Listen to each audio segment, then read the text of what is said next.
Assalamu alaikum everyone. I am Tehmeena Ejaz. Today our topic is corruption in Pakistan. Corruption perception index 2020 आ गया है जिसमें पाकिस्तान को rank किया गया है 124। इनके हिसाब से पाकिस्तान में करप्शन पहले से ज्यादा हुई है।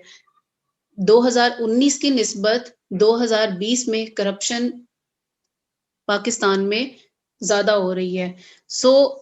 इसके बारे में हम जानते हैं कि सीपीआई है क्या, ये कैसे रैंक करता है कंट्रीज को, क्या इसके पैरामीटर्स हैं, और a lot to know, a lot to discuss. So let's get started.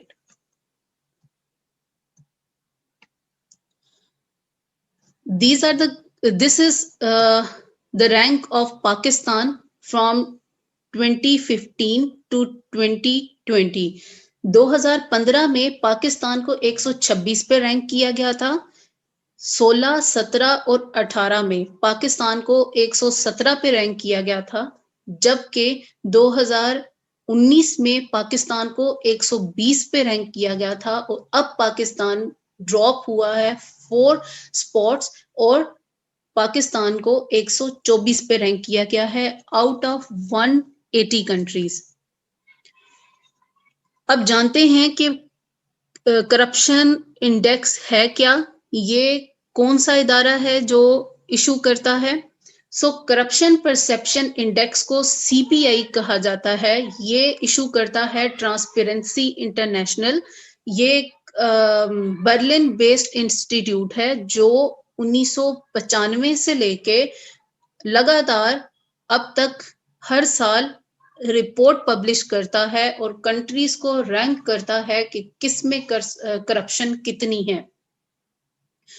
अब सवाल ये है कि ये किस बेस पे करप्शन का तयन करता है। तो ये बताते हैं कि corruption is based on perceptions of public sector corruption, के पब्लिक सेक्टर जो भी आपके इंस्टीट्यूट्स हैं वहां पे करप्शन की मिकदार कितनी है, क्या उसकी परसेप्शन है लोगों के माइंड में, तो इस बेस पे ये करप्शन की रैंकिंग करते हैं। अब आप ये देखें, ये वर्ल्ड मैप है और इसमें आपको डिफरेंट कलर्स के कंट्रीज नजर आ रहे हैं। जिस कंट्री का colour red, orange, dark red इस शेड में है मींस उसमें उतनी ही करप्शन ज्यादा है। और जिस कंट्रीज में ये आप देख रहे हैं, नॉर्थ अमेरिका को, यूरोप का हिस्सा और ये ऑस्ट्रेलिया, यहाँ पे, और ये एशिया में, ये यहाँ पे Japan, Hong Kong and south Korea, यहाँ पे करप्शन की मिकदार कम है।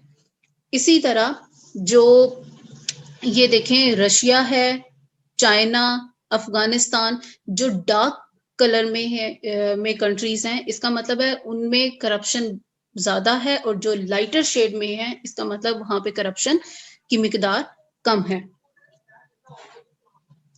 CPI is a Berlin-based institute है, ट्रांसपेरेंसी इंटरनेशनल। 1995 से लेके लगातार ये करप्शन पे अपनी रिपोर्ट्स बना रहा है, और ये क्या करते हैं कि पब्लिक सेक्टर के डिफरेंट लेवल्स को देखते हैं, जिसमें डिफरेंट लेवल की रिसर्च की जाती है और इसमें ओपिनियंस ली जाती हैं डिफरेंट सेक्टर के लोगों से, एक्सपर्ट से, और सर्वे कंडक्ट किए जाते हैं और असेसमेंट के डिफरेंट टूल्स यूज किए जाते हैं, जिसमें देखा जाता है कि डेमोक्रेसी कितनी है, और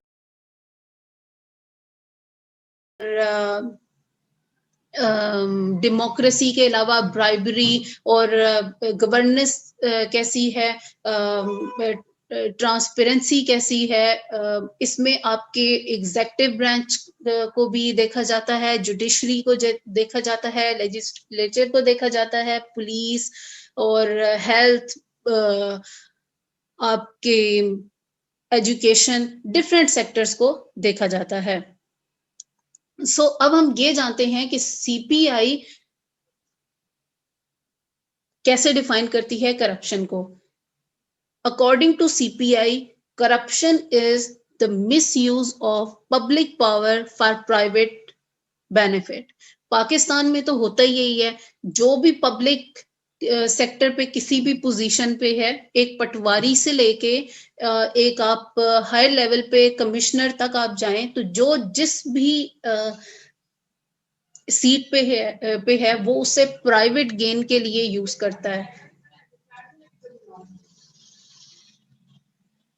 क्या कॉजेस बताए हैं सीपीआई ने? करप्शन के दो कॉजेस बताए हैं, दो ऐसे इंडेक्सेस हैं जिन पे पाकिस्तान का स्कोर कम हुआ है।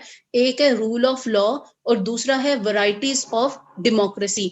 पाकिस्तान में अगर डेमोक्रेसी की बात की जाए तो with in the party system भी डेमोक्रेसी नहीं है, तो फिर हायर लेवल पे तो डेमोक्रेसी दूर की बात है। इसी तरह रूल ऑफ लॉ पाकिस्तान में बहुत वीक है।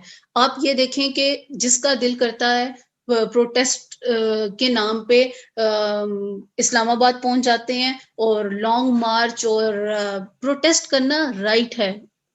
एक डेमोक्रेटिक कंट्री में प्रोटेस्ट करना इज राइट, बट आप प्रोटेस्ट की आड़ में अगर आप स्टेट इंस्टीट्यूशंस को, बिल्डिंग्स को या आप रोड्स ब्लॉक करोगे तो ये फिर रूल ऑफ लॉ के अगेंस्ट है। अगर अकॉर्डिंग टू सीपीआई अगर ये दो जो इंडेक्सेस हैं, rule of law index and varieties of democracy, ये दो चीजें जो हैं इन पे अगर पाकिस्तान इम्प्रूव करे तो पाकिस्तान का जो रैंक है वो बेहतर हो सकता है। अब ये देखते हैं कि पाकिस्तान में तो करप्शन बहुत ज्यादा है, हमें पता चल गया। करप्शन की ये जो रैंकिंग है इसमें इंडिया 86 पे है, ईरान 149 पे है एंड बांग्लादेश 146 पे है, जबकि चाइना को रैंक किया गया है 78 पे। आपको ये जान के हैरानगी होगी कि Pakistan is the second worst country in terms of corruption in south Asia, और डेनमार्क और न्यूजीलैंड जो हैं वो सबसे ज्यादा क्लीन कंट्रीज हैं जहां करप्शन बहुत कम है, और Syria, Somalia and South Sudan are at the bottom. एक चीज बड़ी इंटरेस्टिंग है इसमें, जैसे आपको पता है कि 2020 पूरा पेंडेमिक में ही गुजरा है, तो 2020 की ये जो रिपोर्ट है उसमें वो कहते हैं कि हमने जो मेजर अपना फोकस किया है वो ये किया है कि करप्शन का पेंडेमिक के साथ कितना लिंक है, क्या इम्पैक्ट आया है। तो according to this report Pakistan और जो बाकी जितने भी कंट्रीज हैं जहां करप्शन की मिकदार बहुत ज्यादा है, तो वहां पे करप्शन ने हेल्थ सिस्टम को बहुत ज्यादा अंडरमाइन किया है। ठीक है, तो इसके अलावा डेमोक्रेटिक जो आपके नॉर्म्स हैं उनको भी वायलेट किया है, और आपके इंस्टीट्यूट्स को, रूल ऑफ लॉ को। तो पेंडेमिक इसमें एक मेजर फैक्टर है जिसको उन्होंने मद्देनजर रख के ये रिपोर्ट बनाई है। अच्छा, 4 ऐसे डिवीजन्स हैं, ऐसे एरियाज हैं जिन पे काम करके पाकिस्तान करप्शन को कम्बैट कर सकता है। तो सीपीआई की सजेशन के मुताबिक लेजिस्लेचर पे आप अपना काम करो, एग्जेक्टिव्स पे काम करो, जुडिशरी पे करो, पुलिस एंड मिलिट्री, ये 4 ऐसे इंस्टीट्यूट्स हैं, इदारे हैं जिनमें करप्शन का जो एक को कम्बैट करने के लिए एफर्ट्स करने की जरूरत है। अब देखते हैं जी कि करप्शन पाकिस्तान में बाय सेक्टर कैसी है, कौन सा इदारा कितना करप्ट है। तो सबसे ज्यादा जो करप्ट है अकॉर्डिंग टू ट्रांसपेरेंसी इंटरनेशनल वो जुडिशरी है एंड पुलिस है। आपको पता है कि जुडिशरी में आप पैसे दे के कोई भी मुल्जिम जो है उसने जितना मर्जी घिनौना जुर्म किया हो वो पैसे दे के बरी हो जाता है, अपने हक में लोग फैसला करवा लेते हैं। इसी तरह एजुकेशन की बात की जाए तो ये मिनिस्ट्री ऑफ एजुकेशन की ही रिपोर्ट है, जिनके मुताबिक पाकिस्तान में तकरीबन 2000 ऐसे स्कूल हैं जो सिर्फ पेपर में है, रियल में है ही नहीं। उनके लिए पैसा ले लिया और ना बिल्डिंग्स बनाई, कुछ भी नहीं, सिर्फ वो पेपर वर्क में 2000 इंस्टीट्यूट्स हैं। तो इससे ज्यादा और क्या होगा गंभीर सिचुएशन।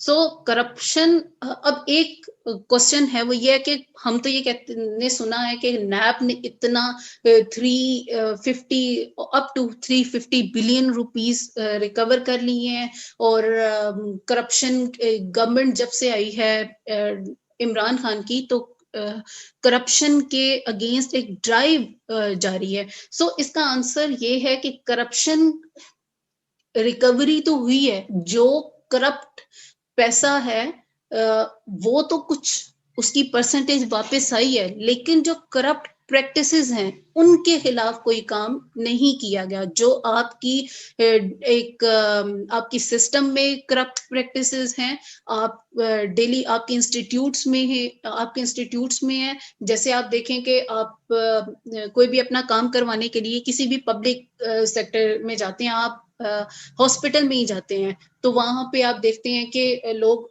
पैसे दे के अपना काम करवा रहे हैं, या जो भी किसी की सिफारिश होती है तो वो अपना काम पहले करवा लेता है। सो जो करप्ट प्रैक्टिसेस हैं, इनके लिए अभी तक कुछ अनफॉर्चुनेटली नहीं किया गया।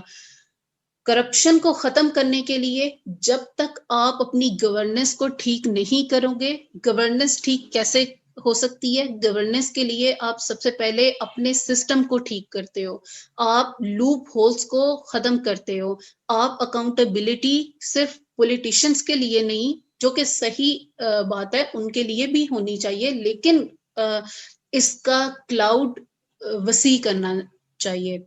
ठीक है, आप आजकल जो आप इकोनॉमी आपकी सफर कर रही है, आप पीआईए की हालत देख लो, हर पाकिस्तान स्टील मिल की हालत आपके सामने है, पावर सेक्टर आपके सामने है। सो गवर्नमेंट को इन एरियाज पे भी फोकस करने की जरूरत है। So this is the end. Thank you for listening. Stay blessed.